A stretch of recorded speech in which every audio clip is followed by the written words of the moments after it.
Asante sana Dr. Tom Dambo pamoja na mkeo na kanisa zima ya The Sanctuary Praise Kilifi na watumishi wa Mungu ambao wameungana pamoja nami, Apostle na wale wengine. Mungu awabariki sana. Nafurahi kuwaona na wapenda. Mimi nimesoma tu hapa Township miaka hiyo ya 80 na namshukuru Mungu kwamba nimerudi viwanja hivi kuhubiri injili ya Yesu. Naomba basi jioni hii ya leo tuende moja kwa moja kwa neno la Mungu katika kitabu kile cha Wafalme wa Pili, mlango ni wa 5. Wafalme wa Pili, mlango ni wa 5. Nitaanza kusoma mstari ule wa kwanza hadi wa 3. Basi Naaman, jemedari wa jeshi la mfalme wa Shamu, alikuwa mtu mkubwa mbele ya bwana wake na mwenye heshima, mwenye kuheshimiwa, kwa sababu kwa mkono wake Bwana alikuwa amewapa Washami kushinda. Tena alikuwa mtu hodari wa vita, lakini alikuwa mwenye ukoma. Na Washami walikuwa wametoka vikosi, wakachukua mfungwa mmoja, kijana mwanamke kutoka nchi ya Israeli, naye akamhudumia mkewe Naaman. Akamwambia bibi yake, laiti bwana wangu angekuwa pamoja na yule nabii aliyeko Samaria, maana angemponya ukoma wake. Tuende mstari ule wa 9 na 10.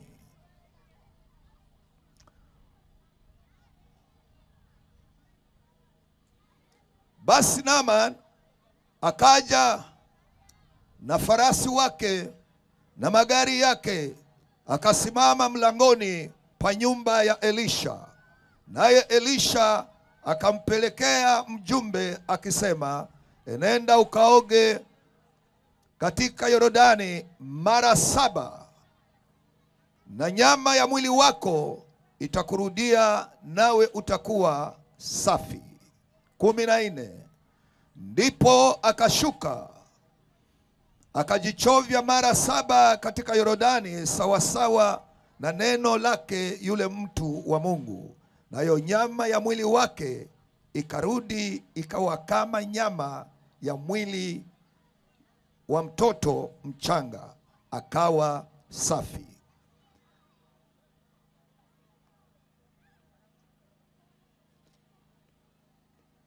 Akamrudia yule mtu wa Mungu, yeye na mafuatano yake yote. Akaja akasimama mbele yake akasema, sasa tazama, najua ya kwamba hakuna Mungu duniani kote ila katika Israeli. Basi na kuomba upokee mbaraka kwa mtumwa wako. Bwana Yesu asifiwe. Haleluya. Naomba niongee ujumbe huu jioni ya leo, kichwa ukoma wa Naaman. Ukoma wa Naaman. Bwana Yesu asifiwe. Sasa Naaman alikuwa ni nani? Biblia inasema ya kwamba alikuwa mtu mkubwa. Alikuwa ni jemedari wa jeshi la Shamu. Na ujue ya kwamba kitambo ufike kiwango cha kuwa wewe ni jemedari, ni lazima uwe umesoma sana na umeenda mafunzo mbalimbali ya vita. Kwa hivyo Biblia inasema ya kwamba Naaman alikuwa jemedari wa jeshi la Shamu. Alikuwa mtu mkubwa tena mwenye kuheshimiwa. Bwana asifiwe. Yani hakuwa mtu wa kawaida, alikuwa ni mtu wa heshima. Nyumba aliyoishi ilikuwa nyumba ya heshima. Bwana Yesu asifiwe. Ofisi aliyokaa ilikuwa ni ofisi ya heshima. Kila wakati, mahali popote alipopita, maaskari walimpigia saluti, maana alikuwa ni mtu wa heshima, jemedari. Bwana asifiwe. Mtu msomi. Biblia inasema ya kwamba tena alikuwa hodari wa vita, na kwa mkono wake Sham ilikuwa imetoka vikosi na kuvamia nchi ya Israel. Bwana asifiwe. Na walipovamia nchi ya Israel wakiwa pamoja na jemedari Naaman, huyu jemedari, Biblia inasema ya kwamba alikuwa na shida moja. Pamoja na ukubwa wake na heshima zake na uhodari wa vita, ujuzi wa vita, pamoja na masaluti aliyopigiwa, lakini Biblia inasema ya kwamba lakini alikuwa na ukoma. Lakini alikuwa na ukoma. Pamoja na sifa zote nzuri alizokuwa nazo, lakini shida aliyokuwa nayo ilikuwa ni ukoma. Ukoma ulikuwa unamtafuna. Ukoma ulikuwa haumpi amani. Ukoma ulikuwa haumpi furaha. Ukoma ulikuwa umemfanya kuwa mtu wa kudharauliwa na kutengwa. Bwana asifiwe. Ni kweli amesoma, ni kweli anajua vita, ni kweli yeye ni jemedari, lakini alikuwa na ukoma. Sasa ukiona watu wameongea juu yako paka wamefika mahali wameweka lakini, ile but, hapo ndio mkorogo wote. Hapo ndio kwenye matatizo. Amesoma, amepata degree, ana kazi nzuri, lakini wakianza kuweka lakini, sikiza vizuri. Ukiwekewa lakini, sikiza vizuri. Bwana asifiwe. Nimesema ninaongea juu ya ukoma wa Naaman.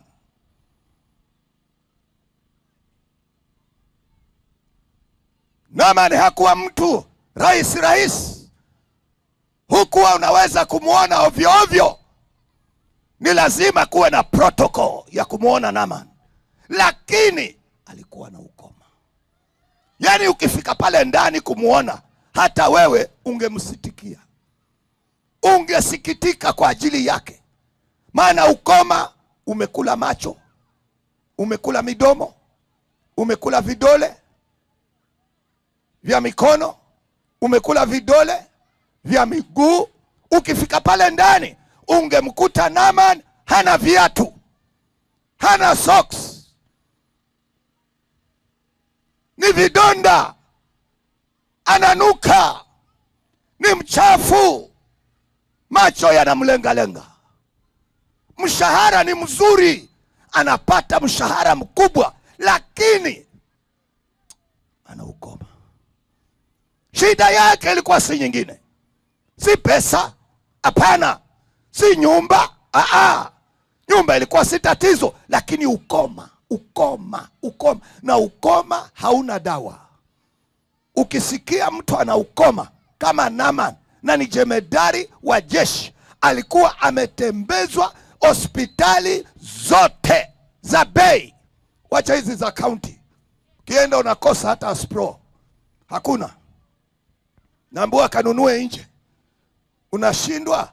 Panadol hakuna, paracetamol hakuna, Na huyu ni mtu wa maumivu. Ujue mtu wa ukoma ni mtu wa maumivu. Hawezi kutembea kwenye jua. Vidonda vikipigwa na jua vinachacha maji, vinatoa harufu. Yeye alikuwa na hospitali, ni hapa kwa hapa, mara kwa mara ni hospitali. Anaingia hapo, nimekuja nione daktari, yani alienda kwa madaktari wengi sana akitafuta tiba ya ukoma aliyokuwa nao. Tiba tu. Na kama kuna gharama kubwa watu wanapitia, gharama ambayo inawatia umasikini, ni magonjwa. Magonjwa hayana utajiri, na magonjwa hayajui tajiri, hayajui maskini. Yakiingia yameingia, maana shetani hana heshima na mtu yoyote. Na ukoma haujui mwenye pesa wala asiye pesa. Ukoma haujui msomi wala mtu ambaye hajasoma. Ukoma haujui mtu yoyote, mwenye cheo asiye cheo, mwenye heshima asiye heshima. Ukoma haujui mtu. Sasa ungeingia kwa ofisi ya Naaman, ungeshangaa. Mwili wake ulikuwa umekaa kama mwili wa mamba. Huku ni mabato, huku ni mabato. Kila mahali ukimwangalia vidole unasikia kumhurumia. Kama umeenda na shida, unaanza kusema sasa shida yangu hata imeisha, huyu mkubwa ndiye ana shida zaidi. Bwana asifiwe. Na ule ukoma aliokuwa nao ulikuwa mbaya, maana amejaribu hospitali zote, paka amepelekwa ng'ambo, amepelekwa nje, ametibiwa, amerudi yuko vile vile.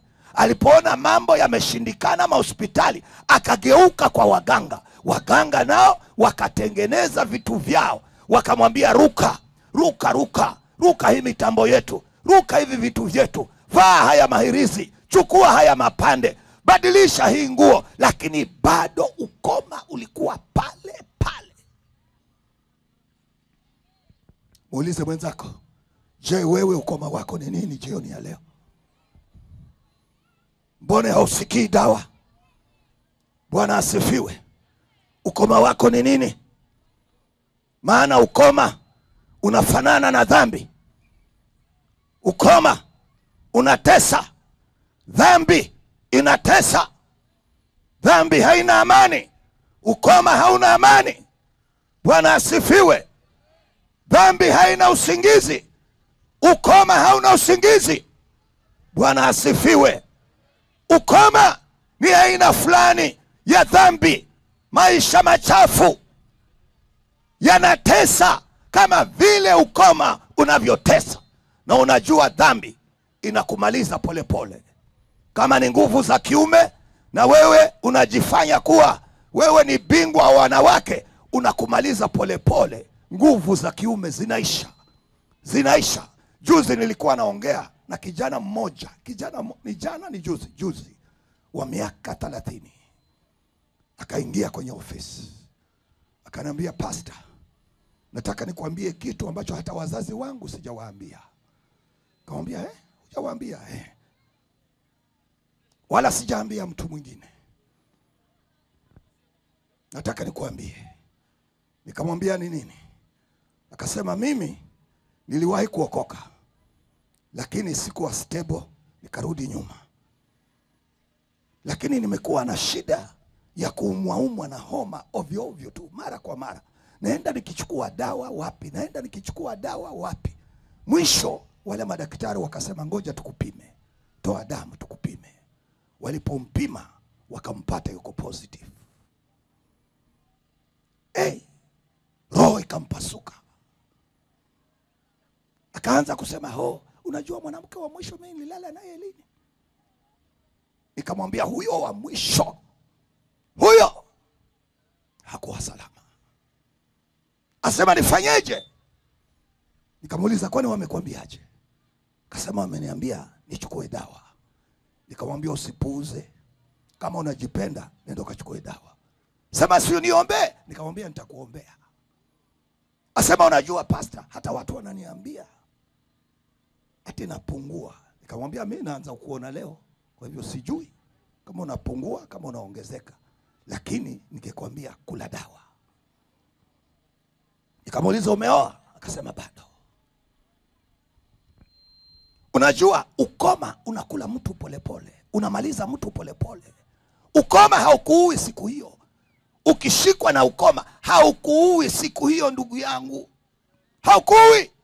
Unaweza ukamaliza miaka 10, 20, 50 uko na huo ukoma, lakini hauna tiba na hauna amani na hauna raha. Ni kama mtu ambaye anafanya dhambi. Hana amani, hana raha, hana matumaini, lakini bado yuko pale pale. Bado ukoma unamkula pole pole. Ukoma unatesa. Dhambi inatesa. Ulevi unatesa. Uzinzi unatesa. Unatesa. Na sijui kama ni wewe umenileta. Sijui kama ni wewe. Huenda ikawa ni wewe. Una ukoma wa wanaume. Na huo ukoma, chunga. Hauna dawa. Hata ukaenda wapi hauna dawa. Kwa madaktari hakuna dawa ya dhambi. Hakuna dawa ya ulevi. Hakuna dawa ya kuvuta sigara. Hakuna dawa. Dawa ya uzinzi hakuna. Dawa ni moja tu. Dawa ni Yesu Kristo, mwana wa Mungu aliye hai. Weka makofi yako. Mtu wa Kilifi, weka makofi yako kama unajipenda. Haleluya. Bwana asifiwe. Naaman akawa yuko ndani ya ofisi, lakini mawazo yamemsonga. Na mimi naongea na mtu hapa ambayo mawazo ya maisha yake yamemsonga, mawazo mengi. Mawazo yamekusonga. Hujui uende wapi. Umejaribu kila kitu. Umeenda kila mahali. Umetafuta tiba ya maisha yako, lakini bado hujaipata. Ukoma wa Naaman ulimtesa. Kumbe inafika mahali pesa si jibu. Mguse jirani yako, mwambie pesa ulizo nazo ni sawa, lakini pesa si jibu. Mguse aliye nyuma yako, kama huyo hataki, mguse aliye nyuma yako, mwambie inafika mahali pesa si jibu. Pesa si jibu. Elimu si jibu.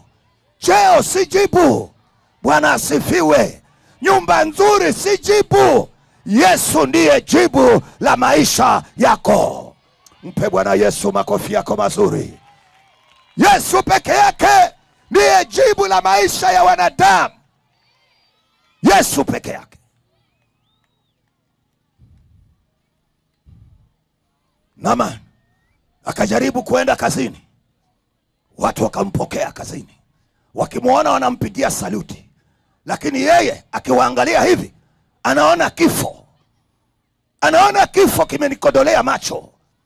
Anasema mimi sitoboi. Sitoboi. Mimi nitakufa.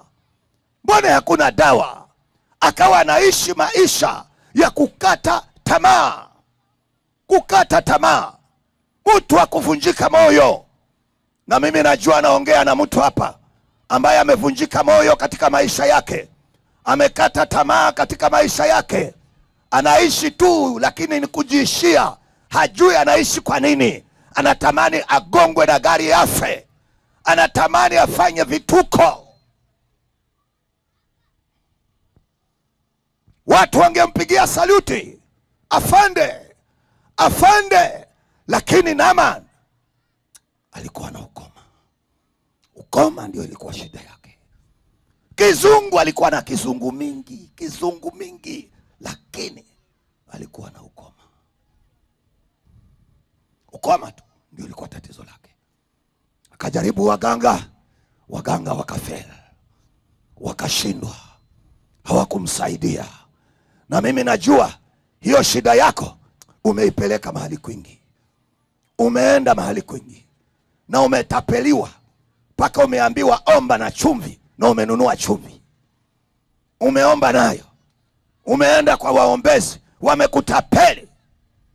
Lakini bado wengine wamekwambia hii ni rahisi. Kama unataka maombi ya direct, leta 20,000. Umepeleka 20,000 zimeliwa. Yule juzi nilikuwa namuuliza, asema nimeenda mahali kwingi na nimepeleka pesa. Nimepeleka pesa huko, wakiniambia nitapona, wameniombea. Nikamwambia kachukue dawa wewe. Nikamuuliza na sasa, asema hivi sina kazi. Nikamwambia sasa huna kazi ndio umekuja huku kwangu. Akaniuliza ni pesa ngapi maombi? Nikamwambia sina maombi ya pesa. Wacha utapeliwa, umetapeliwa tayari. Sasa umekuja hapa hata huna kazi, huna pesa. Utaniombea bure? Nikamwambia Yesu alisema bure nimewapa, bure peaneni. Nikamwambia nitakuombea mimi. Nitakuombea. Na Mungu akiridhia utapona. Lakini chukua dawa. Bwana asifiwe. Wewe ukoma wako ni nini? Kuna kitu kinakukula. Na wewe unaona ni siri yako, lakini Mungu anajua. Ndio sababu amenitoa kule nije hapa nikuambie hiyo siri ambayo inakukula. Waganga wameshindwa. Madaktari wameshindwa. Tembe zimeshindwa. Lakini Yesu, leo ukimjaribu Yesu, utapata amani maishani mwako. Utapata tumaini la maisha yako. Bwana asifiwe. Yule ndugu akawa anashindwa kuvaa viatu vya kazi. Anavaa uniform juu, lakini viatu hawezi. Anavaa patipati. Anapokaa ni yeye na kitambaa na kufukuza mainzi. Fukuza mainzi. Mtu mkubwa lakini ana ukoma. Mimi nimekuja kuondoa lakini ya mtu katika maisha yako. Kuna lakini iko kwa maisha yako. Wewe ni mzuri lakini kuna kitu kinakumaliza. Kuna roho ya ukataliwa inakumaliza. Kuna roho ya kuchukiwa lakini wengine wameenda paka kwa waganga. Anasema niondolee mkosi, niondolee nuksi, niondolee balaa, niondolee, naona mimi nilirogwa. Sikiza, hiyo haitaondoka na mganga, itaondoka kwa Yesu Kristo, mwana wa Mungu aliye hai. Weka makofi na nuru vizuri kwa Bwana. Asifiwe Yesu. Yeye na kitambaa anafukuza mainzi. Unajua jemedari wa jeshi ni mtu ambaye yuko karibu na mfalme. Yuko karibu na mfalme. Yeye ni kusema kwa nchi. Lakini alikuwa na ukoma. Kumbe unaweza kuwa na cheo na pesa na heshima nyingi, lakini ukoma wa dhambi ukawa unakukula polepole. Ukoma wa mguka ukawa unakukula polepole. Ukoma wa ushirikina ukawa unakukula polepole. Bwana asifiwe. Nyanya mwingine nilimuombea jana. Anasema nimezunguka mpaka nimeambiwa nije kwako. Sina kanisa sijaenda, sina maombi, nimeenda kila mahali. Nikamwambia hebu niambie story yako. Akasema unaona mimi ni nyanya. Lakini usiku kunakuja mwanga wa kiume na analala na mimi. Na mimi ni nyanya, hata nina vitukuu. Lakini nikitaka kukataa nikifanya hivi, amemaliza.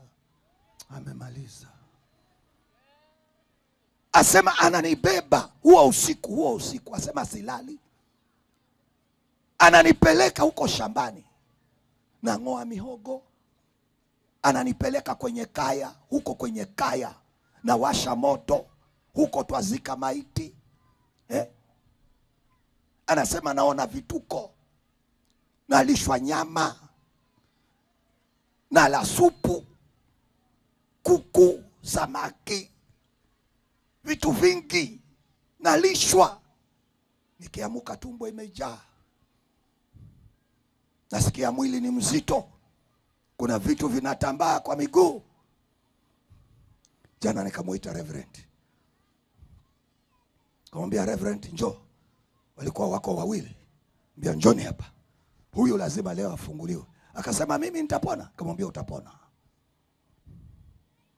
Bwana asifiwe. Sijui ni ukoma gani wewe unakukula. Pengine ni ukoma wa kurogwa, ukoma wa wazimu, ukoma wa upele. Pengine una ukoma wewe. Una ukoma, maana ulevi ulio nao si wa kawaida. Si wa kawaida, hata kama watu hulewa, lakini wewe ulevi wako si wa kawaida. Na leo nimekuja kwa ajili yako. Huo ulevi si wa kawaida. Umejisahau wewe mwenyewe, watoto, mke, umesahau kila kitu.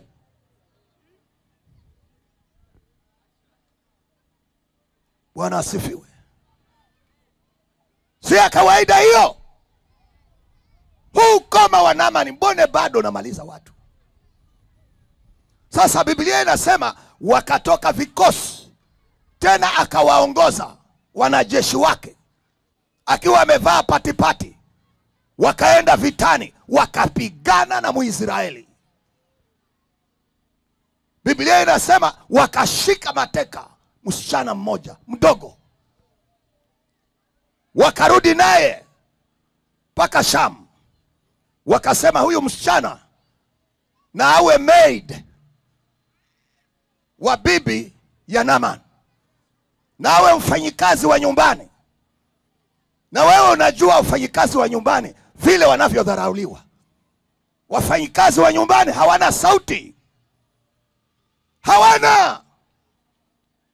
Wanaonekana taka. Hata kama ana neno la maana la kuongea, watu wanaona hana neno. Wakamkamata, wakamleta nyumbani kwa Naamani. Wakamwambia sasa huyu ndiye mamako. Huyu. Akasema sawa. Kambua utakaa hapa mpaka siku ile tutaamua tutafanyaje na wewe. Akamwambia ni sawa. Lakini kale kasichana kalikuwa kameokoka. Sema kalikuwa kameokoka. Sema alikuwa ameokoka. Sema alikuwa ameokoka. Alikuwa anamjua Mungu wa Israeli. Alikuwa anajua manabii wa Mungu. Bwana asifiwe. Alipoingia kwa ile nyumba akakaribishwa, akaonyeshwa kila mahali, akatembezwa. Chooni ni huku, bafu ndio hii, hapa ndio mahali utakuwa ukilala, kazi yako ni nguo kufua. Akiangalia nguo nyingine zina damu, vitambaa vingine mbona ni nini, mainzi? Kwani kuna nini? Akaambia ndio, njoo tukuonyeshe huku, utakuwa ukipiga deki unakuja paka huku, unaingia huku. Sasa hapa mzee wetu yuko pale, anamkuta Naamani yuko hivi, ameshika tama, macho yamemtoka, mainzi, yuko hivi tu, yuko hivi. Akamwangalia, akasikia kumhurumia. Msichana mdogo, hana pesa lakini yako na Yesu. Hana elimu ya kutosha lakini yuko na Mungu. Hana uhodari wa vita vyovyote vya kawaida lakini anamjua Masihi. Akamwangalia, akasikia kumhurumia. Akamwambia yule bibi ni nyanya. Akamwambia Mrs. Naaman, laiti huyu baba angekutana na nabii wa Mungu aliye Samaria, yamkini angepona ukoma wake. Akamwambia umesemaje? Hebu rudia tena. Akasema nasema hivi, laiti huyu baba angekutana na nabii wa Mungu aliye Samaria, Israeli, angepona ukoma wake. Yule mama ni kama ambaye kulikuwa kumekucha. Akasema hivi, kuna matumaini ya kupona kweli?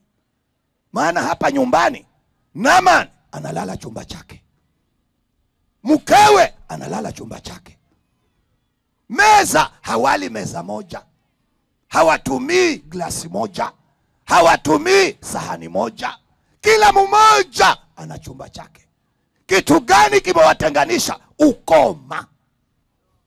Na hivi kuna watu wananisikiliza hapa, lakini ndani ya nyumba unaona wanatoka na mlango mmoja, lakini kila mmoja analala chumba chake. Walikwisha achana kitambo. Dhambi imewatenganisha. Dhambi imewafarakisha. Dhambi ni ukoma, na wenye ukoma hawawezi kukaa mahali pamoja wawili. Dhambi inaleta matengano. Dhambi ni mbaya, inavunja nyumba.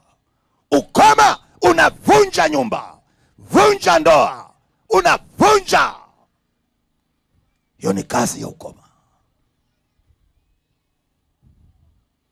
Akasema, umesema atapona? Akasema akikutana na nabii aliye Israeli, yamkini atapona ukoma wake. Akasema, sikiza mama, nina ushuhuda. Yule mtumishi wa Mungu ameombea wengi, tena hali mbaya kuliko hii, na wamepona. Yule mama jana, yule nyanya jana tukimuombea, yani aligaragara, akapiga nduru, akarusha mateke, paka tukaita reinforcement ya wamama zaidi. Reinforcement. Na unajua anayemfanya hivyo ni nani? Nyanyake. Na ni kikosi kimeshikana. Yule mama mara amechanganyikiwa, ananiambia, pastor, mimi silali. Unaniona hivi, mimi nakesha. Heri mchana kuliko usiku. Na hapa kuna watu wananiangalia, lakini wanasema ni heri mchana kuliko usiku. Na mimi najua kinachokusumbua ni ukoma wa dhambi. Ni ukoma huo. Kama si ukoma wa ugonjwa, ni ukoma wa dhambi. Ni ukoma wa zinaa. Ni ukoma wa ukahaba. Ni ukoma wa ulevi. Unakufanya hukai nyumbani, hulali nyumbani.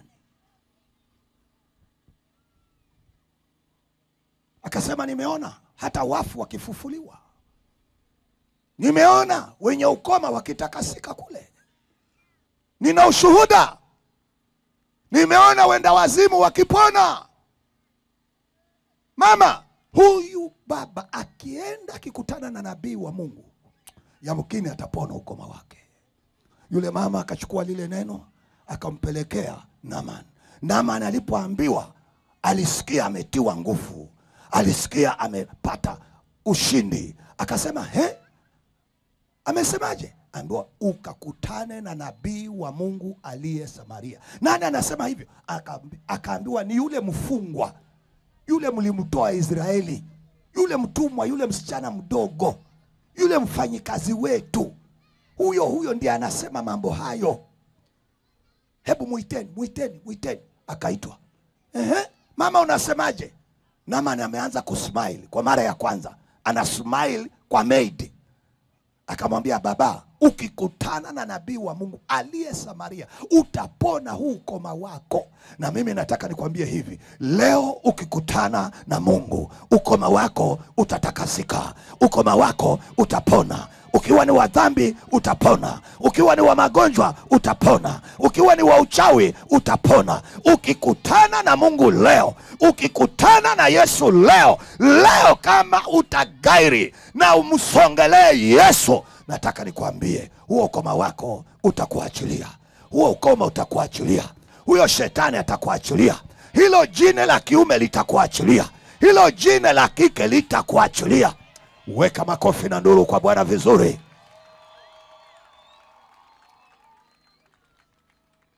Mmoja akawa ananiambia pale ofisini, anasema, pastor, nimepigana na masturbation. Masturbation nilianza nikiwa shule, kutoka form 3 mpaka sasa.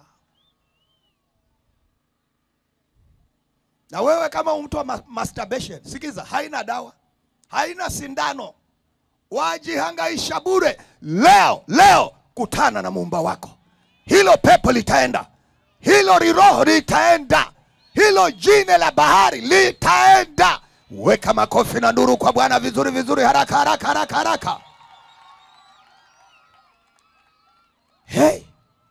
Baba akachangamka. Baba akapata matumaini. Akasema haraka. Akaenda. Siku hiyo alijikokota. Akasema naenda kumuona rais, naenda kumuona mfalme. Alijikokota. Nimekwambia jemedari yuko hapa na hapa na mfalme. Haombi ruhusa kumuona mfalme. Simu yake ni direct, haina mapingo.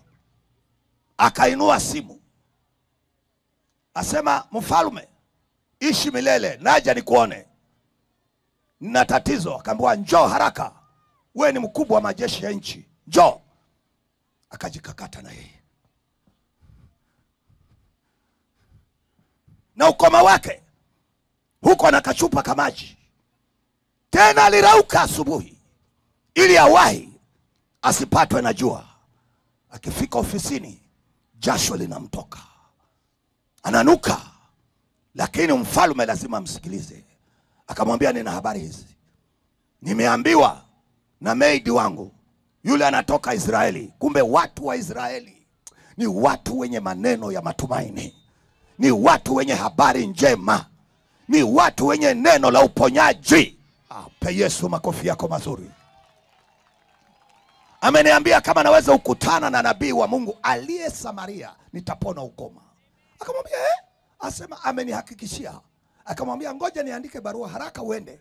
Akaenda akajiandaa kila kitu, kachukua farasi wake, magari yake, kachukua pesa gunia 2, chukua dhahabu gunia 3, chukua mavazi gunia 6, kaweka ndani na vitu vingine. Akabeba, akawambia, twendeni. Bwana asifiwe. Wakafunga safari ya kuenda hadi Samaria, Israeli ya Bwana. Wakafika pale. Kulipofika pale, akasema, patieni mfalme hii barua. Mfalme wa Israeli akaisoma.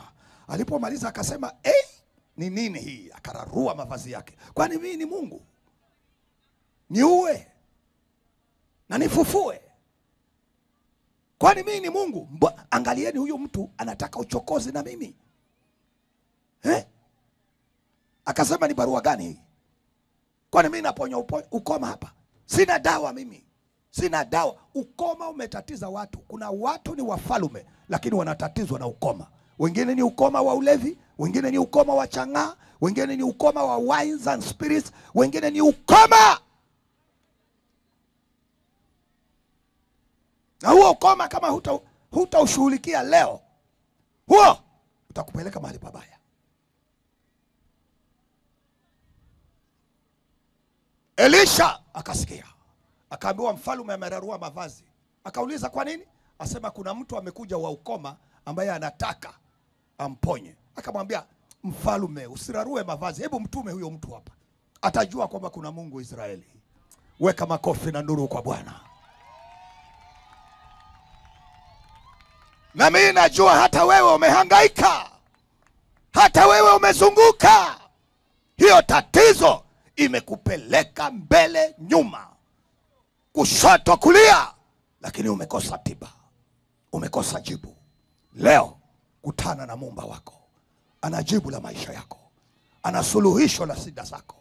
Bwana asifiwe. Mara moja akaenda, moja kwa moja mpaka mlangoni kwa Elisha. Akasimama pale na magari yake na wafanyikazi wake na ponda zake. Namwambia, mzee, baba jemedari, unasikiaje afande? Afande, unasikiaje? Asema, baridi. Unajua watu wa ukoma baridi iko kibao. Sema baridi ni nyingi, ni kama kichwa kinauma. Nasikia vidole pia, unajua nimesafiri sana.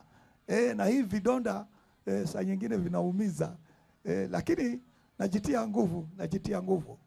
Elisha alipoambiwa kwamba amefika, akafanya kuchukua deacon. Akamwambia deacon, nenda hapo nje, mwambie huyo jemedari aende mto Yordani, ajichovya mara 7 na ngozi ya mwili wake itarudi kama ya mtoto mdogo. Asifiwe Yesu. Haleluya.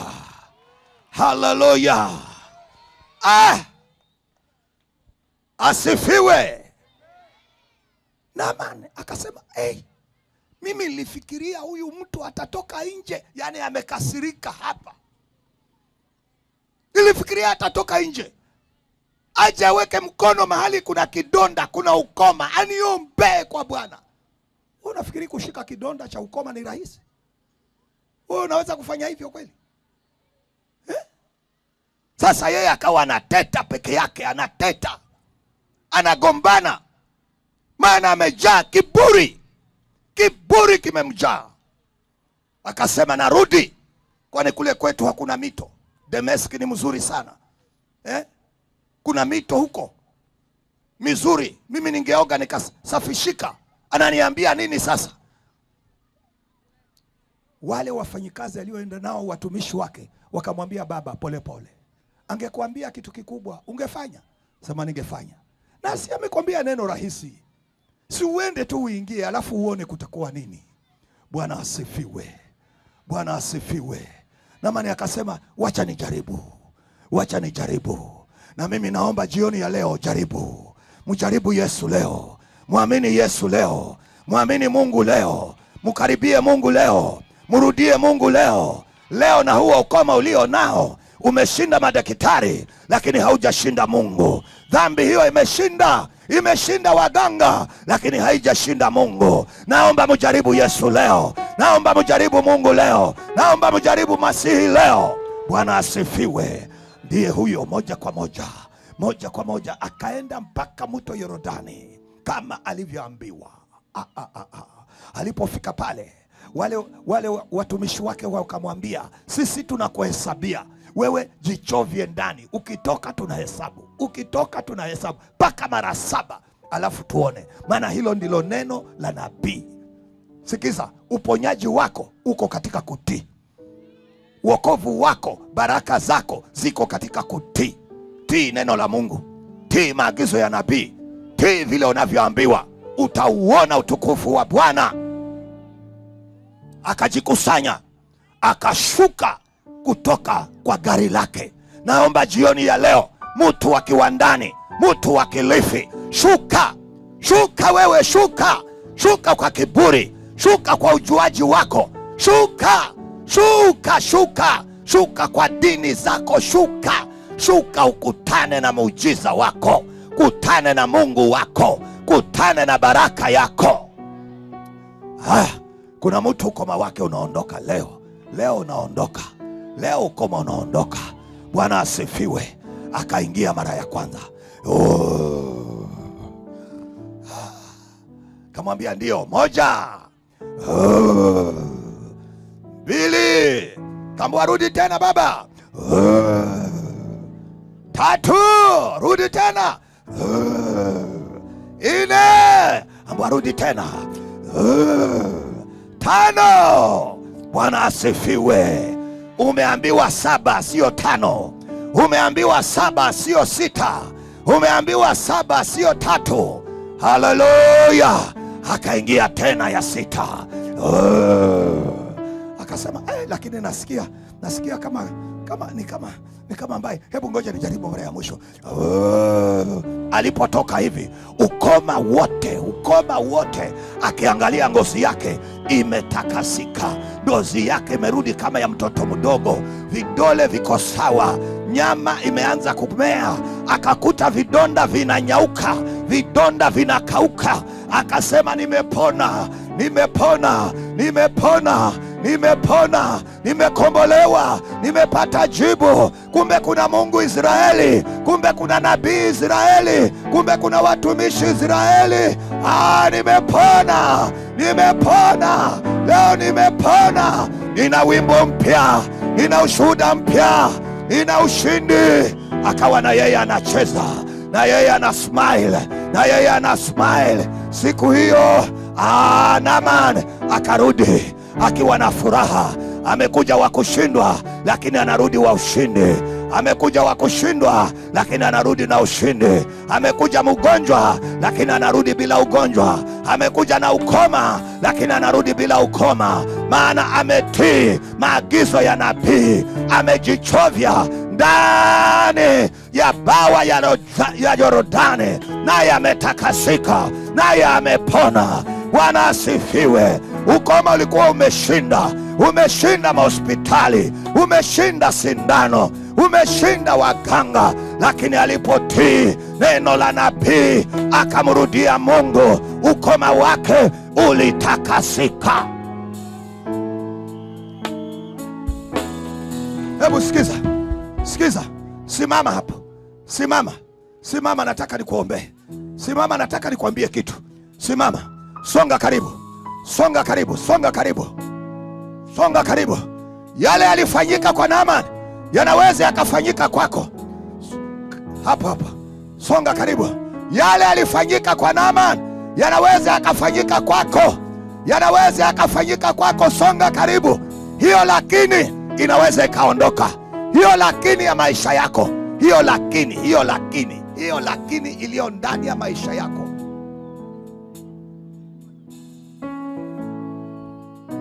Songea, songea, songea. Nakuona, nakuona vile unakuja, nakuona. Songa karibu, songa karibu. Ile lakini inaweza ikaondolewa. Ile lakini aliyokuwa nayo Naamani haikuondolewa na mganga, haikuondolewa na sindano, haikuondolewa na daktari, haikuondolewa na hospitali. Iliondolewa na Mungu. Na hiyo yako itaondolewa na Mungu leo, hapa itaondolewa na Mungu. Mpatie mwenzako 5 za juu, mwambie hiyo lakini iliyo ndani ya maisha yako itaondolewa na Mungu, itaondolewa. Wengine mna kifafa ambacho si cha kawaida. Una kifafa cha kuanguka ambacho si cha kawaida, na umejaribu kweli, umezunguka kweli, umeona watu mbalimbali, lakini bado kifafa iko pale pale. Hebu sikiza, muujiza wa Naamani ulianza vipi? Ulianza na mtoto mdogo, msichana maid aliyedharauliwa, mfanyikazi wa nyumbani ambaye amedharauliwa. Yeye ndiye alikuwa chanzo cha muujiza wake. Si msomi, si mtu alikuwa na kizungu kingi. Yule msichana mdogo alikuwa hajui hata Kiingereza, alikuwa anajua Kichina peke yake. Alikuwa hajui Kiingereza, hajui Kijerumani, hajui Kitaliano, lakini alimjua Yesu, alimjua Mungu wa kweli. Na yeye aliyedharauliwa, aliyeonekana hawezi kuongea maneno ya maana, huyo ambaye alifanywa kuwa ni mfanyikazi, ni mtu wa kufagia fagia na kupiga deki ndani ya nyumba, yeye ndiye alikuwa anajibu. Huyu msichana mdogo huyu, hebu sikiza, hebu niangalie huyu msichana mdogo, hebu niangalie vizuri. Nataka umuone ni kama vile Yesu. Yule Yesu anafananishwa na yule msichana mdogo, yule maid. Yesu amedharauliwa na watu. Yesu watu wamesema hafai, wamesema hana maana. Watu wamemdharau Yesu kama yule msichana mdogo, yule maid. Maid kwa nyumbani hana sauti. Hata wewe ukitajua mambo ya Mungu unasema sasa mnaniambia nini hiyo? Sikiza, yule unayemkataa ndiye mwenye jibu lako. Huyo maid ndiye alikuwa na mlango wa uponyaji wake.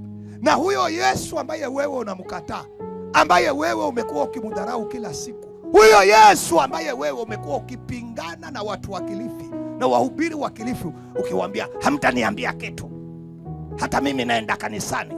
Sikiza, kuenda kanisani si kumjua Yesu. Hata shetani anaenda kanisani na hamjui Yesu, hamjui.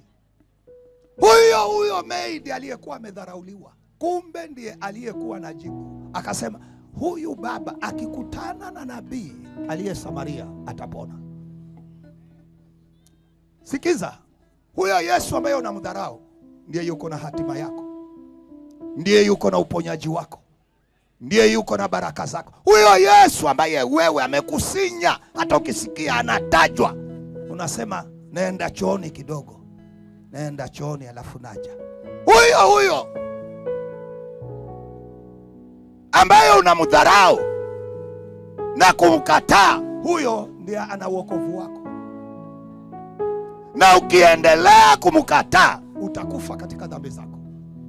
Ukiendelea kumdharau mpaka mwisho utaenda jehanamu. Ukiendelea kumdharau, huo ukoma utakumaliza. Naaman alibidi asikilize yule maid, hata kama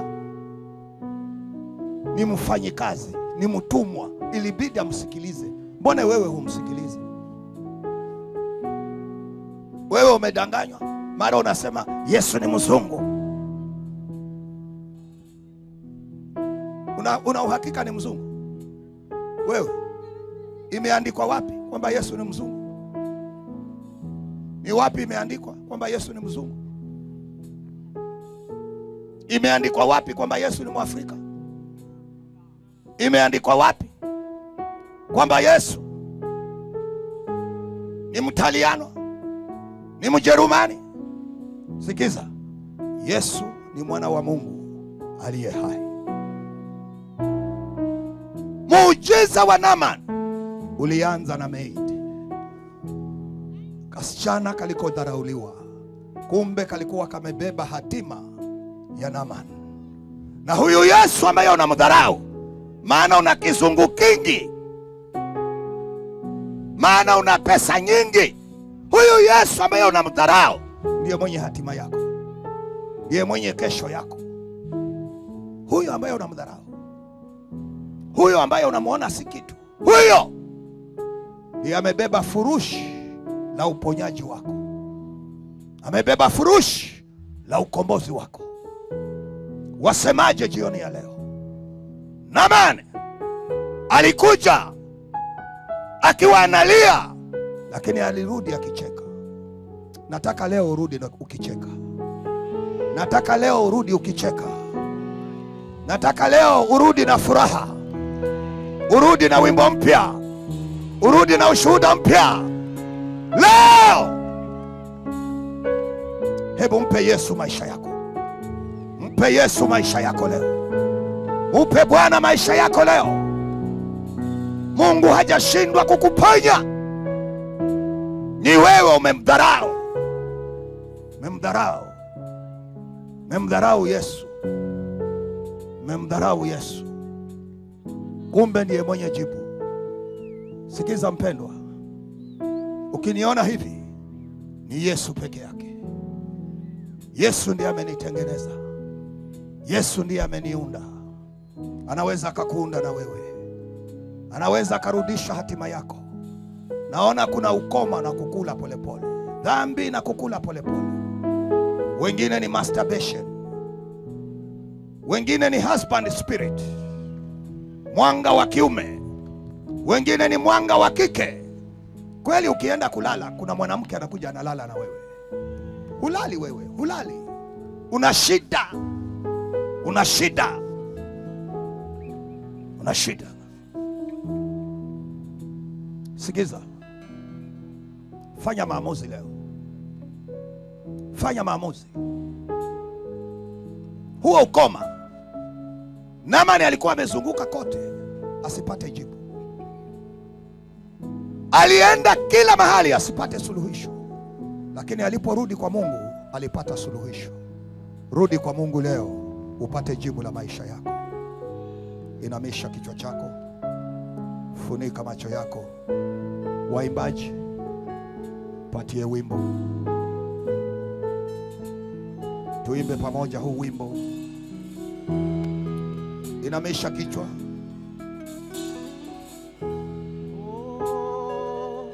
Si kwa majeshi wala silaha, ni kwa Roho Mtaka. Si kwa majeshi, si kwa majeshi wala silaha, Wala silaha, ni kwa Roho, ni kwa Roho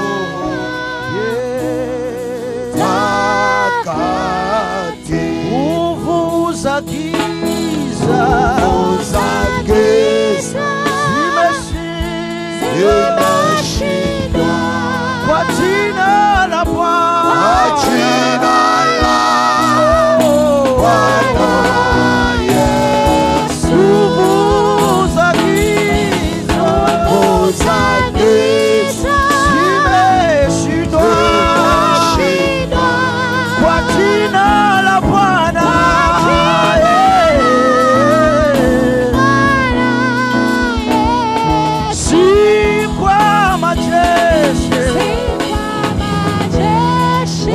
Rabashakabatalabose. Yesu.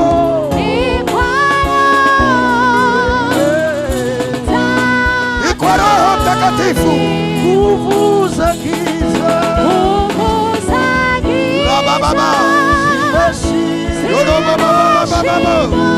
Kwa jina la Bwana.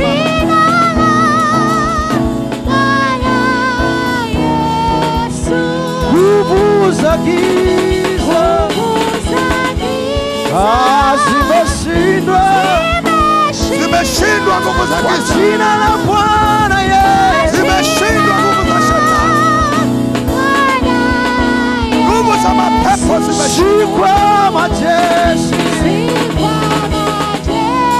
wala silaha.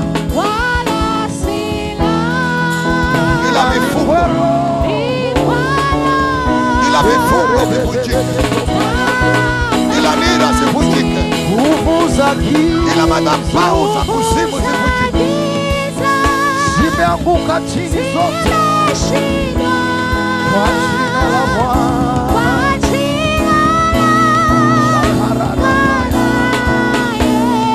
Nguvu za giza zimeserenda mbele zake. Kwa jina